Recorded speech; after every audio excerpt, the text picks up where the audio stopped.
अस्सलाम वालेकुम। आप सबको इश्काबाद की जॉन एलिया जश्न में बहुत खुश आमदीद।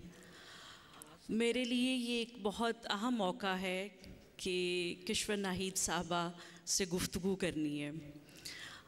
हम सब जानते हैं कि किश्वर नाहीद साहबा का लिखने का जो सफ़र है वो 4 दहाइयों से ज़्यादा वक्त पे फैला हुआ है। किश्वर नाहीद साहबा 1940 में बुलंदशहर उत्तर प्रदेश में पैदा हुई और पार्टीशन के बाद 1949 में ये पाकिस्तान लाहौर हिजरत करके आईं।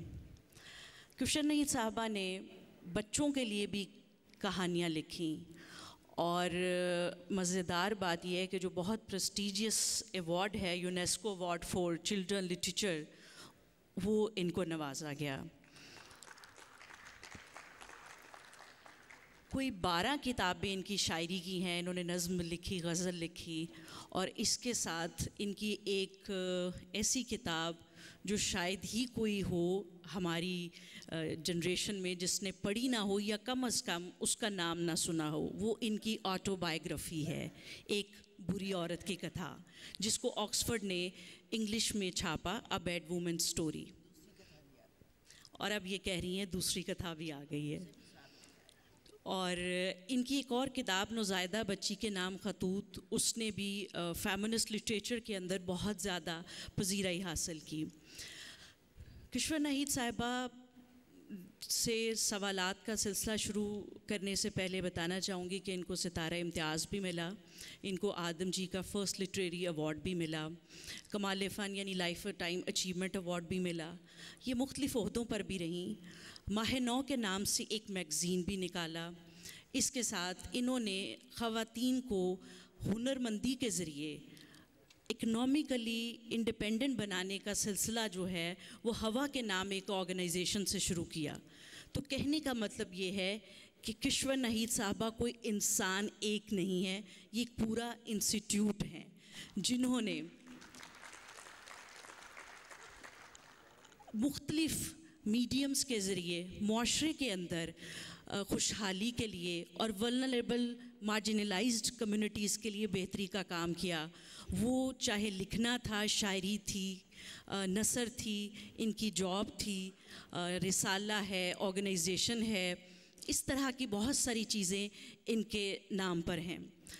मैं इनसे जो आज पहला सवाल पूछना चाहूँगी वो ये है कि जब ये माइग्रेट करके पाकिस्तान आई तो उस वक्त इन्होंने विटनेस किया एब्डक्शन, रेप, औरतों का, बच्चियों का, और जो वायलेंस थी उस वक्त का जो पूरा माहौल था, एक बहुत छोटी सी लड़की के जहन पे उसने क्या असर छोड़ा और उस असर जो बचपन में इनको मिला वो इनकी तख्लीक़ात में और इनकी ज़िंदगी में किस तरह रिफ़्लेक्ट हुआ?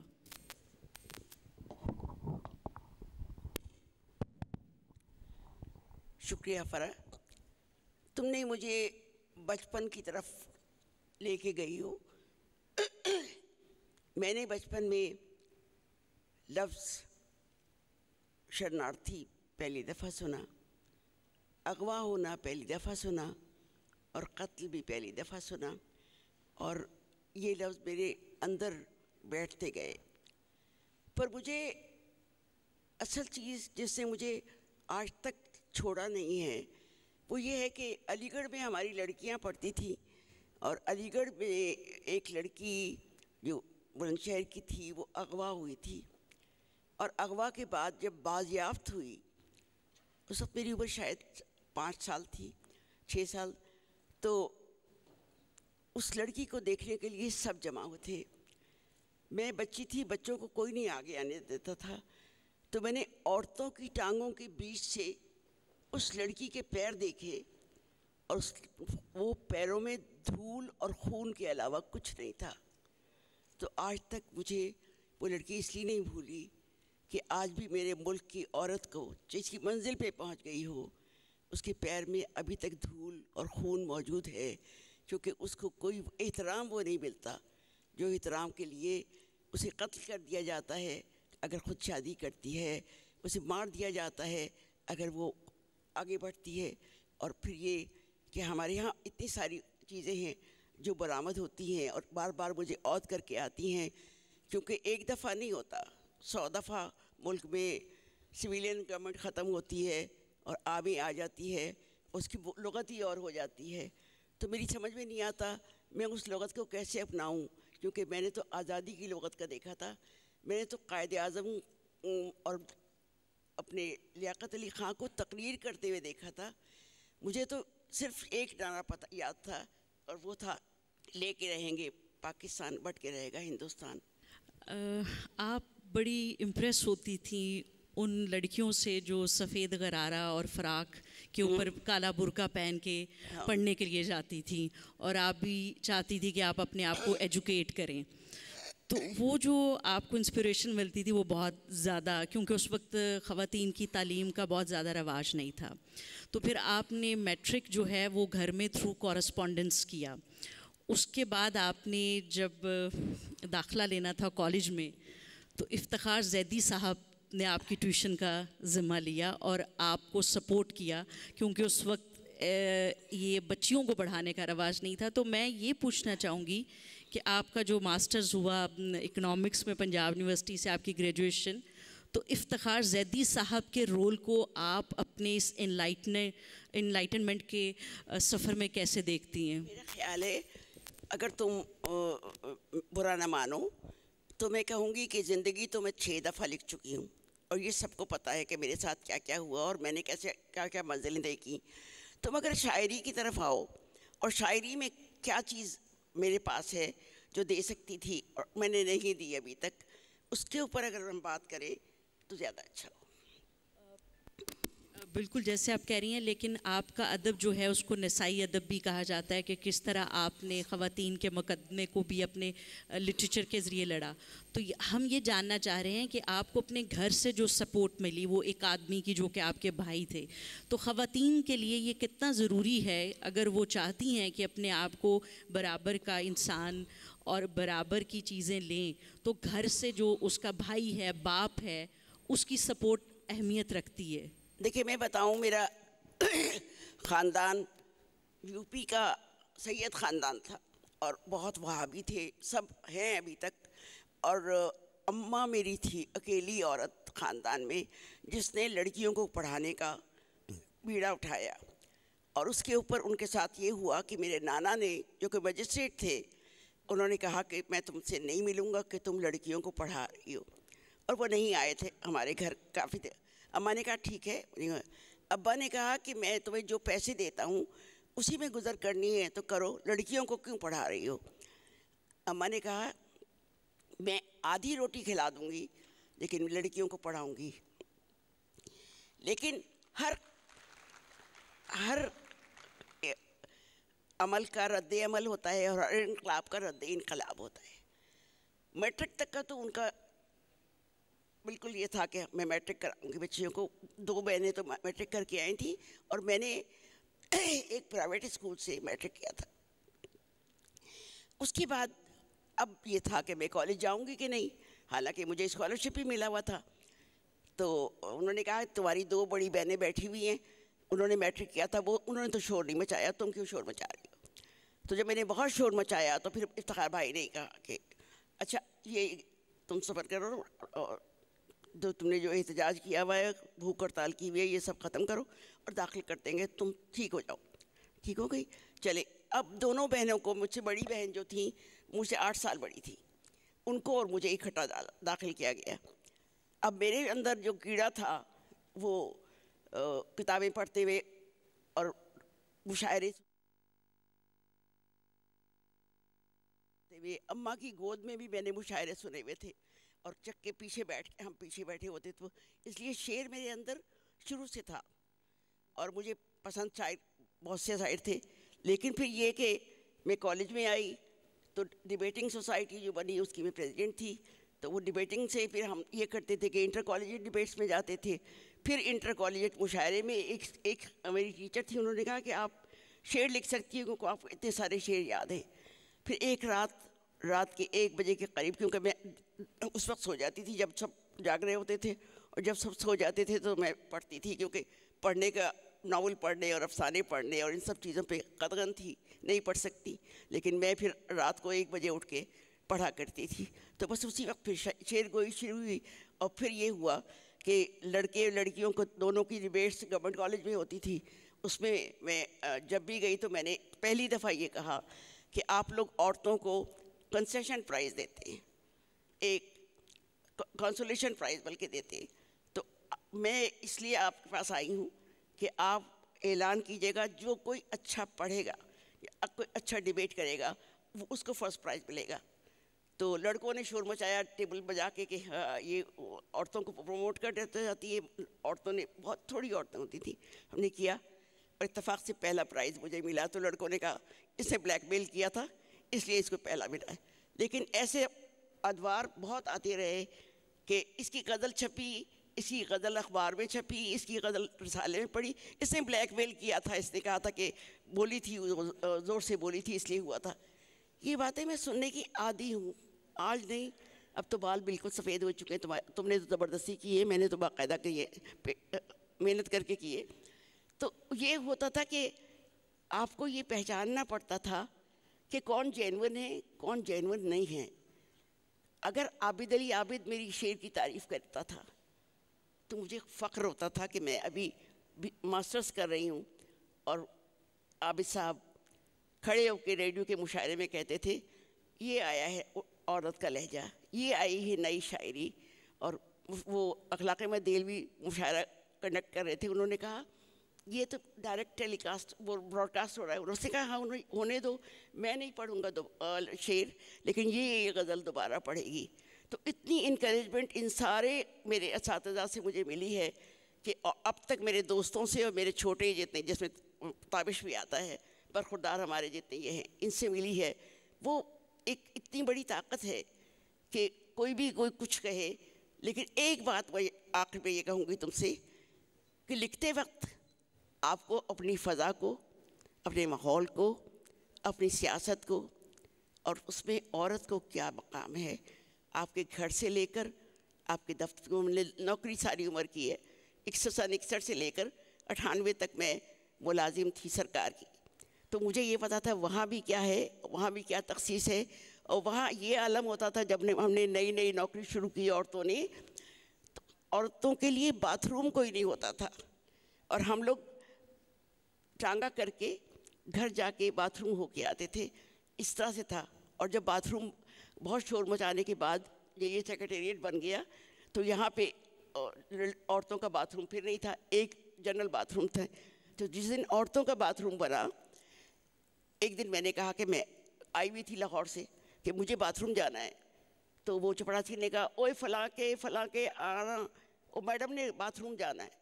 पूरी बिल्डिंग में पता चल गया कि मैडम ने बाथरूम जाना है। तो ये चीज़ें, स्कैंडलाइज होना, कुछ करना, बेइज्जत करना, ये कुछ होना, ये सारी चीज़ें हम लोगों की ज़िंदगी में दाखिल रही हैं।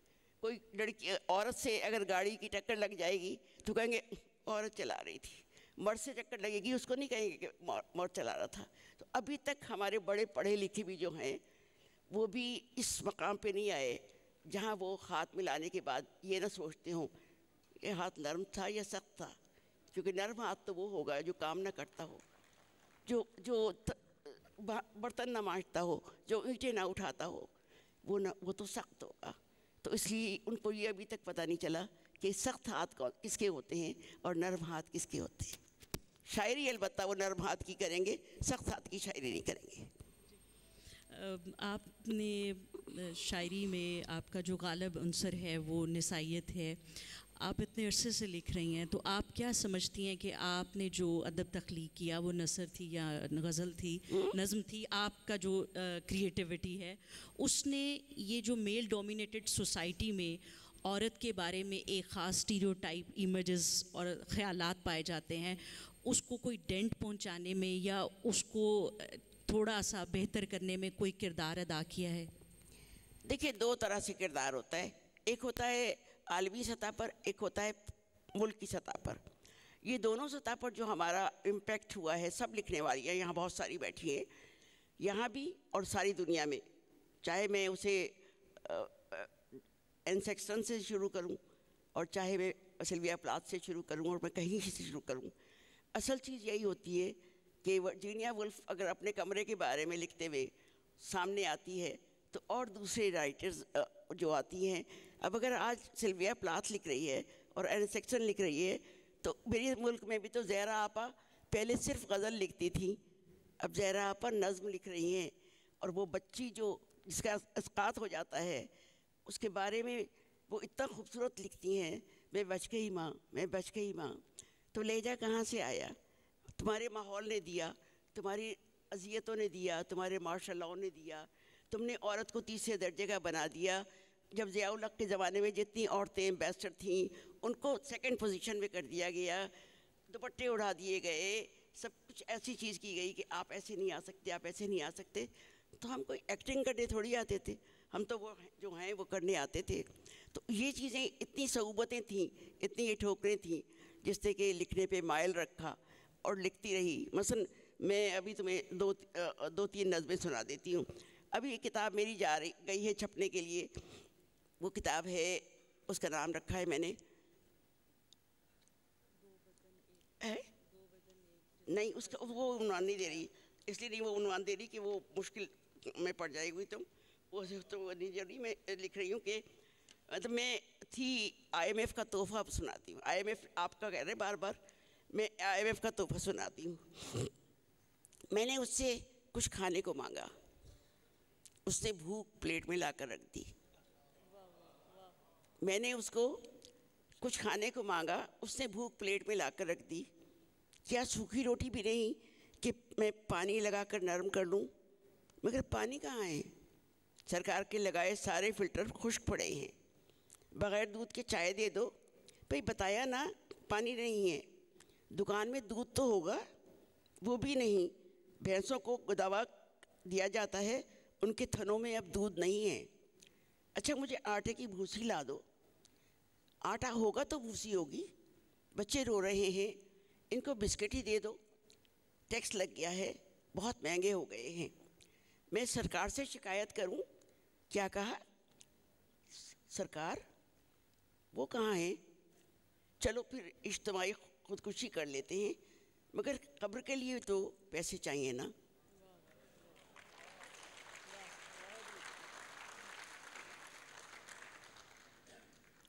फिर आपको सबको याद होगा, 1 साल की बात अभी हुई है, 1 साल भी नहीं हुआ। ईरान में महसी अमीनी एक लड़की थी जिसका सर पूरी तरह ढका हुआ नहीं था और उसको जो वहाँ पे मारा गया था ऐसे कि वो मर गई थी।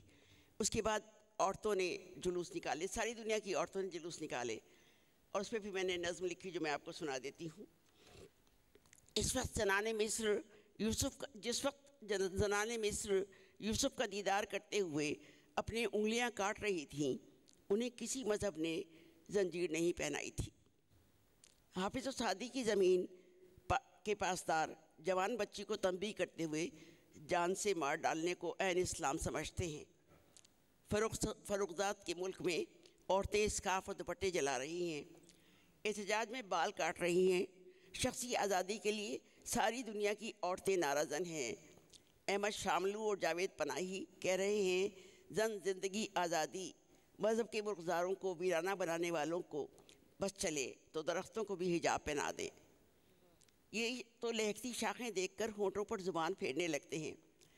अक़ीदों की ग़ुलाम गर्दिशों में औरत को मुक़य्यद करने वाले और दुनिया के तमाम इमामों शयूख़ को याद दिला दूँ कि जब हम कब्र से उठाए जाएंगे, माँ के नाम से पुकारे जाएंगे। उस दिन नासिहीन को अपनी बख्शिश की फ़िक्र होगी कि उस वक्त भी औरतों को हर्ष के मैदान में हिजाब पहनाने को भागते फिरेंगे।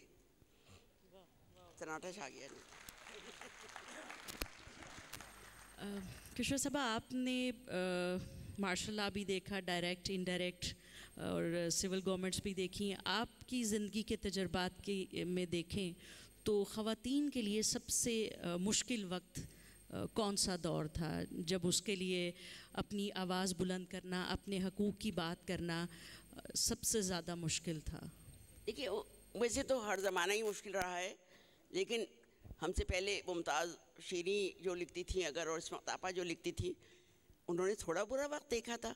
तो इसलिए मैं उस वक्त का मुकाबला अपने ज़माने के वक्त से इसलिए नहीं करती कि मेरे ज़माने में तो बहुत औरतें बोलने लगी हैं, लेकिन जब मुमताज़ शीरीन बोल रही थी, या इस्मत आपा बोल रही थी, या अतिया हुसैन बोल रही थी, या रशीदा बोल रही थी, तो उस वक्त तो कोई और बोलने वाला नहीं था। तरक्की पसंद तहरीक को चलाने वाली कौन थी? डॉक्टर रशीदा थे। तो इसलिए ये बातें ये हैं कि हर ज़माने में 2-4 दीवाने निकलते हैं और उन दीवानों के पीछे सारी दुनिया होती है। अब जो चीज़ सबसे बड़ी बात हमारे लोग अभी तक नहीं समझे हैं वो ये है कि ये खुमार वाला बंगी का दौर नहीं रहा, ये अब फैज़ साहब का दौर भी नहीं रहा। नई नस्ल, नई इस्तिलाहें, नई डिक्शनरी, नई लुग़त चाहिए होती है, चाहे आप कुछ भी करें। और जो अभी तक लकीर के फ़कीर हैं वो रिसालों में तो छप रहे हैं या गा के अपनी नज़में सुना रहे हैं, लेकिन उसकी कोई पजीराई नहीं है। पजीराई सिर्फ उसी अदब की है जो अदब ज़मीन से ताल्लुक़ रखने वाले मामलात और तज़ादात के हवाले से हम दुनिया के सामने पेश करते हैं। अगर हम ये नहीं करेंगे तो आज परसों फेडरल शरीयत कोर्ट ने ट्रांसजेंडर के ख़िलाफ़ फ़ैसला दिया है, जबकि आज उसने फ़रतुल्लाह बाबर ने इतना खूबसूरत मज़मून लिखा है कि जिस चीज़ का इल्म ना हो उस पर बोलना नहीं चाहिए, बस ये उसने कहा है। तो अब मैं क्या कहूँ फेडरल शरीयत कोर्ट के बारे में। अच्छा किशोर नहीं साहबा, आज के जो अदीब शायर लिखारी हैं क्या वो अपनी ज़िम्मेदारी पूरी कर रहे हैं उस तरह जैसे हम पहले देखें कि उनके ऊपर जुल्म भी होता था, जेलों में जाते थे, उठाए जाते थे, बहुत मसाइल होते थे? आपको नहीं लगता कि आज के लिखने वाले शायद अब उस जबर को बर्दाश्त नहीं करना चाहते और अपने लिए कंफर्ट जोन रखते हैं, इसलिए वो लिखते हैं जिससे उनको आसानी रहे? उस तरह की ज़िम्मेदारी जो पहले लिखारी लेते थे आज आपको नज़र आती है? देखिए, आपने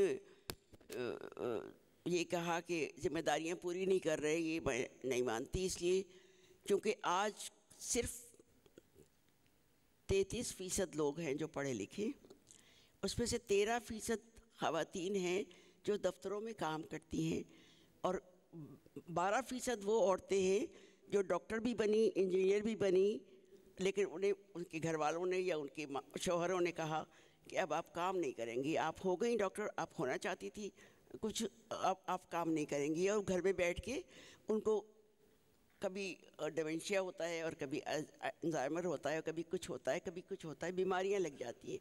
क्योंकि अगर आप अपना टैलेंट इस्तेमाल नहीं करेंगे, अगर आप अपना अंदर का जो कुछ है उसको बाहर नहीं निकालेंगे, तो चाहे मर्द हो चाहे औरत हो, उसको लिखने की तौफीक अगर हुई है तो उस पर्राले को और उस आबशार को आप बंद नहीं कर सकते। जो बंद करने की कोशिश करता है वो दीवाना होता है। हम ये देखते हैं कि जो ख़वातीन बहादुर होती हैं, अपने लिए बात कर सकती हैं, अपने आप को इकनॉमिकली एम्पावर करती हैं, उनको माशरे में कोई बहुत ज़्यादा अच्छी निगाह से नहीं देखा जाता। वो जब कोई कहता है कि मैं फ़ेमिनिस्ट हूँ, और इसलिए फ़ेमिनिस्ट हूँ क्योंकि मैं औरतों के राइट्स की बात करती हूँ, उनके ऊपर जो जुल्म है उसके ख़िलाफ़ मज़ाहमत करती हूँ, तो उनका एक ख़ास इमेज हमारे लोगों के जहन में है, वो उसको उस तरह देखते हैं, जिस वजह से बहुत सारी ख़वातीन ऐसी हैं जो ख़वातीन के लिए काम कर रही हैं लेकिन कहती हैं कि हमें फ़ेमिनिस्ट ना कहा जाए। तो आप इस टर्म से जो लोगों के जहन में एक इमेज बन गया और इख्तलाफ है कि अब बहुत सारे लोग ये काम भी कर रहे हैं लेकिन वो ये लेबल अपने आप को नहीं देना चाहते। देखिए, ऐसी बात आज से 20 बरस पहले तो होती थी। आज से 40 बरस पहले बाकर मैदी ने बाकायदा मेरे ऊपर मकाला लिखा था जिसमें लिखा था कि फेमिनिज़म क्या है और औरत क्या है और हम इसको कैसे डिफ्रेंशिएट करते हैं। कभी औरत के लिखने के ऊपर किसी मुग़लों के ज़माने में भी शहज़ादियों ने कलाम लिखा, लेकिन वो कभी शाया हुआ, उनको मना किया गया, उनकी शादियां नहीं करते थे कैसे करके। तो इसलिए जो लिखने का नौइयत है वो सैफ़ों के ज़माने से या उसके पहले के ज़माने से या ज़ुलेखा के ज़माने से चल रही है। ये अलग बात है कि रिकगनाइज़ करने के लिए माशरे ने अब दोनों को ज़ुबान मिल गई है, गुफ्तगू के लिए, बहस के लिए, बताने के लिए और थोड़ा थोड़ा सच बोलने के लिए। थोड़ा थोड़ा सच, क्योंकि सच न मौलवी से बर्दाश्त होता है, ना सियासतदान से बर्दाश्त होता है। तो इसलिए सच बोलना जो है ना, हमारे मुल्क क्या पूरी दुनिया में, चाहे आप सऊदी अरब में हो, चाहे आप अमेरिका में हो, चाहे आप रूस में हो, सब जगह, चीन में भी यही हाल, सब जगह यही हाल है। इसलिए इससे पहले कि और हम पे हावी आ जाएं, चीन और अमेरिका तो हावी रहा है, ये हम जितना अपने आप को एक्सप्लोर कर सकते हैं, माशरे को एक्सप्लोर कर सकते हैं, अपने बच्चों को नई दुनिया सिखाने के लिए। अब वो वाली बात नहीं रही कि बच्चा पैदा हुआ है तो वो कह दें उनसे कि टोकरी में आके परी रख गई थी या वो। तो बच्चे अब खुद कहते हैं आप हमें झूठ ना बताएं, हमें पता है बच्चा कैसे पैदा होता है। तो आज का बच्चा जो है वो छोटा गोद में होता है तो उसे कंप्यूटर चलाना आता है, मुझको सिखा सकता है कि कंप्यूटर चलाना क्या होता है। तो कंप्यूटर के ज़माने के बच्चे में, फिर तुम्हारे ज़माने के बच्चे और मेरे ज़माने के बच्चे, 3 मुख्तलिफ़ नस्लें हैं, जिसके ऊपर मैंने एक नज़्म लिखी थी, मैं बताती हूँ 3 मुख्तलिफ़ नस्लों का क्या है। वो तीनों नस्लों का मैंने मुकालमा करवाया है। कहाँ गई वो?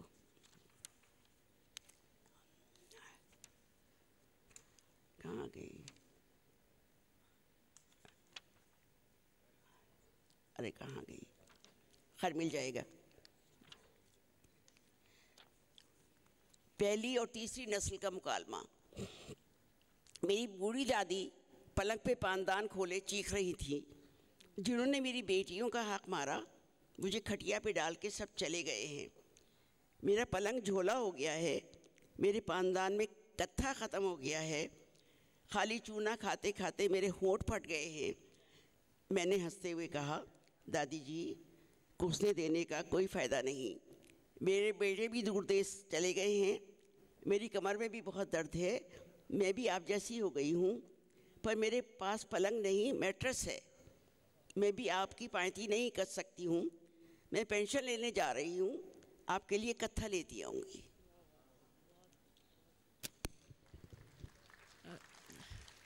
बैठी बैठी ताली होती है, बैठी बैठी। कृष्ण नाइट साहबा कह रही हैं बैठी बैठी तालियां होती हैं। तो अच्छा, इसमें पाकिस्तान को जो शोर मचाते हैं ना, पाकिस्तान जिंदाबाद, वो सुने। आज के ज़माने में हमारे मुल्क में ज़िंदा रहने को चाय का एक कप और सूखी रोटी मिल जाए काफ़ी है। यहाँ इंसान की कोई कीमत नहीं, डॉलर के मुकाबले में रुपए की कोई हकीकत नहीं, प्याज और पेट्रोल एक कीमत हो गए हैं। सारा दिन मशक्क़त के बाद जो उजरत मिलती है उसमें क्या आ सकता है? जो चपाती या एक नान, कितने टुकड़े करोगे कि सबको दाढ़ बराबर मिल सके? वही पुराने गुर्गे सियासत के सौदागर रेडियो पे लदी और बीवियों को देखकर लेमोजीन कार रोककर हर कार्य के हाथ कुछ लिफाफे पकड़ाकर रेडियो की तरफ इशारा करते हैं। औरतों से अंगूठे लगवाकर हर कारा और लेमोजीन आगे चले जाते हैं। रेड़ा रुका हुआ है, घोड़ा पेशाब कर रहा है। रेड़ा बान घोड़े को चाबुक मारते हुए अपना हिस्सा मांगता है और नारे मारकर कहता है, वोट का तमाशा लगने वाला है, हमारे भी अच्छे दिन आने वाले हैं। औरतें हंसती हैं, अपने घरों को चलती और नोट गिनती जाती हैं। सामने से मोटरसाइकिलों को तेज़ चलाते हुए नौजवान औरतों के हाथों को खाली करके भाग जाते हैं। ये है जमहूरी इस्लामिया पाकिस्तान। बस। बहुत ज़बरदस्त। बहसीयत ख़ातून शायरा, आपने जब सोशल पॉलिटिकल हर तरह के मौज़ूद पे लिखा, ख़ासकर ख़वातीन और बच्चों से मुतल्लिक़ा, तो जो आपके हम असर शायर थे, लिखारी थे, उनका रद्द अमल कैसा था? उनकी तरफ से आपको आपके हम असर लोग जो हैं? नहीं, वो मेरे पीछे बोल लेते थे, मेरे सामने नहीं बोलते थे। अच्छा जी। ये तो मैं लिख चुकी हूँ एक जगह, मेरे पीछे बोले, लेकिन बाद में हम बराबर के दोस्त हो गए थे। और फिर ये कि वो समझने लगे थे कि एक जो साइकी हमने पहले प्रमोट की थी कि सिर्फ आशिकाना गज़लें चलेंगी, अब उनकी भी आशिकाना गज़लें नहीं होती। अहमद फराज भी आखिर को मुहासरा लिखने पे तैयार होना पड़ा था। और इसी तरह जो हमें हर तरफ से इसी तरह से ये चीज़ें मिलती गई हैं। सब शायर, सब बरादरी जो है वो अब गज़ल या नज़्म हो, दोनों को उस मूड में नहीं लिखती जिस मूड में एहसान दानिश ने बेवा की फरियाद लिख दी थी, जिस में हफीज़ जालंधरी साहब लिखते थे। अब मूड गज़ल का और नज़्म का दोनों को दुनिया भर में बदल गए हैं, सिर्फ यहाँ नहीं सारी दुनिया में बदले हैं। और उसमें ये है कि सोच शामिल है, दोनों की, औरत मर्द दोनों की सोच शामिल है। और हम ये नहीं कह सकते कि हम ज़्यादा अच्छा लिख रहे हैं या वो ज़्यादा अच्छा लिख रहे हैं। सबको अपने ज़माने की रिवायतों को तोड़कर आगे बढ़ने का जो हौसला मिला है वो गुज़िश्ता 50 वर्षों में इसलिए मिला है कि हम मार्शल लॉ की ज़िंदगी गुजारते रहे और हमने अपनी ज़िंदगी को ढूंढा अपने लफ्ज़ों में, अपनी शायरी में। मुझे याद आता है कि जब सेंसरशिप के ज़माने की ये लोग बात कर रहे थे तो यूसुफ की किताब एक छप रही थी शायरी की, और उसमें एक मिसरा था, जो एक शब हम गुजार लेंगे। तो उन्होंने एतराज़ किया, सेंसर वालों ने कहने लगे, मुझे मैडम बात सुनिए, ये शब का लफ्ज़ आप निकाल दें। मैंने कहा अच्छा ठीक है मैं निकाल देती हूँ, इसकी जगह मैं रात कर लूँ, नहीं मैं दिन कर लूँ। कहने लगे हाँ दिन कर लें, ठीक है शब का लफ्ज़ है। मैंने जब कागज़ लेके मैं चली तो मैंने कहा अब ये और फोश हो गया है क्योंकि दिन में रात भी शामिल होती है। तो तुम लोग ये लोग इस तरह जब वो मैंने निकाला था एहतसाब, उसमें मैंने लिखा था कि हफ्स के आलम में परिंदे भी मर जाते हैं, और नीचे लिख दिया था हदीस। किसने चेक करना था, अबू हुरैरा की हदीसों में शायद लिखा ही हो ये कब हो। तो ये चीज़ें पढ़ने लिखने के बाद हम सबको थोड़ी थोड़ी अकल दे जाती हैं कि यूँ लिखोगे तो ये होगा, यूँ लिखोगे तो ये होगा, यूँ लिखोगे तो ये होगा। बस ये सिलसिला चल रहा है। अब आपकी जो अर्जी थी वो मैं आपको सुना देती। आपसे एक आखिरी सवाल और फिर वो नज़्म जिसको हम फेमिनिस्ट लिटरेचर का एंथम भी कहते हैं। आपकी जो नज़्म है हम गुनहगार औरतें, उसको फेमिनिस्ट लिटरेचर का एंथम भी कहा जाता है पाकिस्तान में। उससे पहले सिर्फ एक चीज़ के आजकल जो लोग लिख रहे हैं, ख़ासकर ख़वातीन जो लिख रही हैं, वो नज़्म है, वो गज़ल है, वो कहानी है, वो नसर है, जो भी उसका मीडियम है, आप उसको कैसे देखती हैं कि वो एक प्रोग्रेसिव रवैये की तरफ जा रहे हैं या उन्हीं रवायात के ऊपर खड़े होकर लिख रहे हैं जो पहले मौजूद थी? देखो हर एक अपनी दायरे में काम करती है, हर एक को जो हवाई जहाज़ मैसर नहीं होता और हर एक को हेलीकॉप्टर भी नहीं मिलता। जिसको टांगा मिलता है वो टांगे की सवारी की तरफ बात कर लेती है, जिसको घर से बाहर निकलने का मौका मिलता है वो बाहर की फ़ज़ा देख लेती है, और जिसको दफ्तर में काम करने का मौका मिलता है वो कुलीग्स को भी देख लेती है। मेरा माइक नहीं चल रहा, वो भी जवाब दे गया। आवाज़ नहीं आ रही, देखो ना हाथ रख के माइक भी ऑफ हो गया। मैं तुम्हें बताऊं, इस नज़्म का तुम हवाला दे रही हो, वो नज़्म की तारीख़ है पूरी। हम लोगों ने एक जुलूस निकालना चाहा, 300-400 औरतें थीं, एक जुलूस निकाल रहे थे कि हमारी आधी गवाही रखी गई थी। तो हमने कहा कि भाई जुलूस निकालेंगे, आसमा और सब लोग हमारी दोस्तें जो हैं उन सब ने मिलेंगे। मैंने हबीब जालिब को तैयार किया कि तुम भी एक नज़्म लिखो। तो हबीब जालिब ने नज़्म पढ़ी, और उसकी नज़्म पढ़ने के बाद अब देर में बे यारो मददगार नहीं हम, पहले की तरह बेकस लाचार नहीं हम। तो वो पढ़ने के बाद जोश आया और सब औरतें चलने लगीं कि हमने वो पटिशन दे के आनी थी। हॉल रोड पे हम लोग थे और अक्रॉस जाना था हाई कोर्ट में, हमने वो दे के आनी थी। तो लेकिन जब हबीब जालिब को पकड़ के उसके गिरीबान से यहाँ से दबाया और उसकी आंखें बाहर निकल आईं, और उसके बाद हमारे ऊपर जो डंडे पड़े उसमें हम आधी औरतें तो अस्पताल चली गई थी और आधी हम जेल में चली गई थी। हमें 12 बजे रात को वैसे छोड़ दिया था। अगले दिन सुबह अखबार में छपा था, इतनी सी खबर थी, औरतों का जुलूस और उसके ऊपर हुल्लड़बाजी और उसके ऊपर डंडेबाजी। और दूसरी बड़ी खबर थी इतनी बड़ी, जिसमें मौलवियों ने कहा था कि जो औरतें इस जुलूस में शरीक थीं उन सब के निकाह फिस्क हो गए। तो मैंने कहा अपने मियाँ से कहा लो तुम तो आज़ाद हो गए, बाकी भी आज़ाद हो गए। उस वक्त इत्तेज़ाज़ अहसन ने कहा मेरे पास आके कि देखो मैं और आसमा तो बार रूम में मीटिंग का एहतमाम कर रहे हैं इस मौजू के ऊपर, तुम बैठ जाओ, तुम नज़्म लिखो। तो मैंने चूँकि ये नोट कर लिया था कि जितनी औरतें ये गुनाहगार हैं और ये सब के सब इनके निकाह ख़त्म हो गए, तो फिर मैंने यही सोचा कि हम जब गुनाहगार हैं तो फिर हैं, और ये हम गुनाहगार औरतें हैं जो अहले जुब्बा की तमकनत से न रोब खाएं, न जान बेचें, न सर झुकाएं, न हाथ जोड़ें।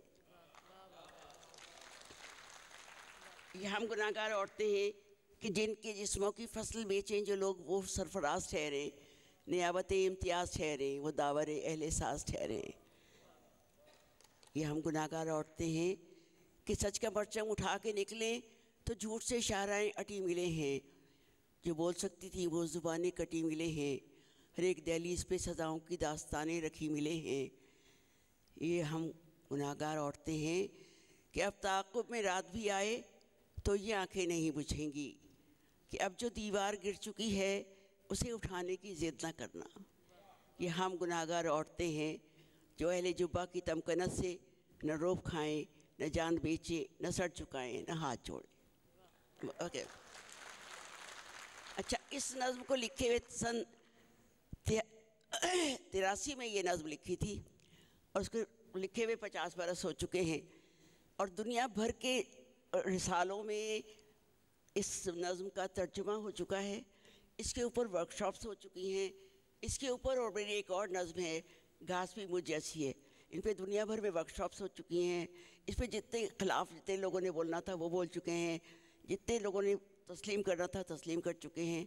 लेकिन दुनिया में अगर मैं जनूबी अमेरिका भी गई हूँ तो वहाँ 2 नज़्मों का फरमाइश होती है, एक इस नज़्म की और दूसरी मलाला। मलाला के हवाले से मैंने असल में लड़कियों के हवाले से वो नज़्म थी, वो भी सुना देती हूँ। वो जो बच्चियों से भी डर गए, वो जो इल्म से, वो जो बच्चियों से भी डर गए,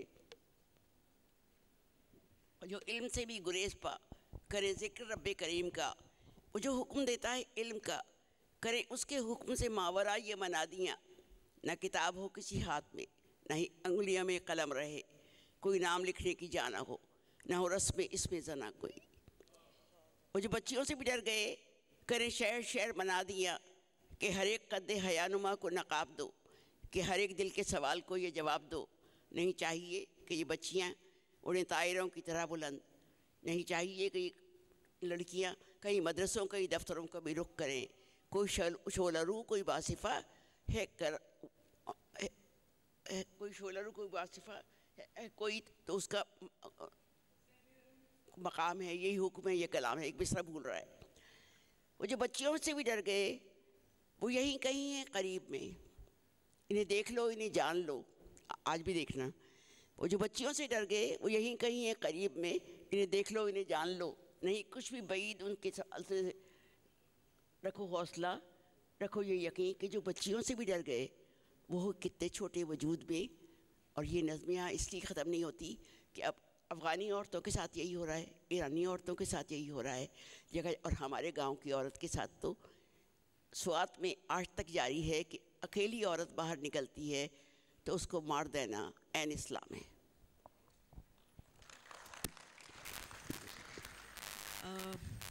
किश्वर नहीद साहबा का बहुत शुक्रिया कि इन्होंने इतनी इंसाइटफुल और इतनी पर्सनल नोट्स पे हमारे साथ गुफ्तगू की। सा कॉन्फ्रेंस के प्लेटफॉर्म से इन्होंने इंडो पाक पीस प्रोसेस के लिए भी बहुत काम किया और इंटरनेशनल मूवमेंट्स का भी हिस्सा रहीं, जिनका मकसद ये था कि इक्वल पॉलिटिकल ऑर्डर और ख़वातीन की बेहतरी के लिए काम किया जा सके। जो इनकी कंट्रीब्यूशन है अदब में और ख़वातीन को एम्पावर करने में, हम उससे सीख रहे हैं और आगे भी सीखते रहेंगे। और हम दुआ गो हैं कि किश्वर आपा को अल्लाह ताला सेहत वाली ज़िंदगी दे और हम इनकी तरह के लिखने वाले और लोग अपने माशरे में देख सकें जो अदब के ज़रिए हमारे समाज के अंदर इनजस्टिस, इनइक्वालिटी और वायलेंस है उसको कम करने में अपना किरदार अदा कर सकें। आपका बहुत शुक्रिया किश्वर नहीद साहब। आपका शुक्रिया तुम्हारा। फरहद दीबा तुम्हारा नाम है, एक शायरा है, नई नई सी हैं, उनका नाम भी फरहद दीबा है। फरहद दीबा वो भी थी जो ईरान की मलिका थी। तो अब मैं सोचूँ ये कौन सी फरहद दीबा है, क्योंकि मैंने नाम पहले सुना नहीं था। फिर जब अब पता चला कि बुडापेस्ट से इसने डॉक्टरेट किया हुआ है फेमिनिज़म के ऊपर, तो फिर मैं इससे एक बात कहना चाहती हूँ, सिर्फ एक बात कहना चाहती हूँ कि अपने बोलने में इतनी सॉफ्टनेस न रखो कि ये ना पता चले तुम एक प्रोग्रेसिव खातून हो कि एक घर की बैठी हुई वो लौंडिया बोल रही है जिसके सर पे दुपट्टा है और उसे सिर्फ हाँ कहने का भी हक नहीं है, वो गर्दन हिलाती है तो उसकी हाँ तस्लीम की जाती है। तुम वो नहीं हो। बहुत शुक्रिया, आप सबका भी बहुत शुक्रिया।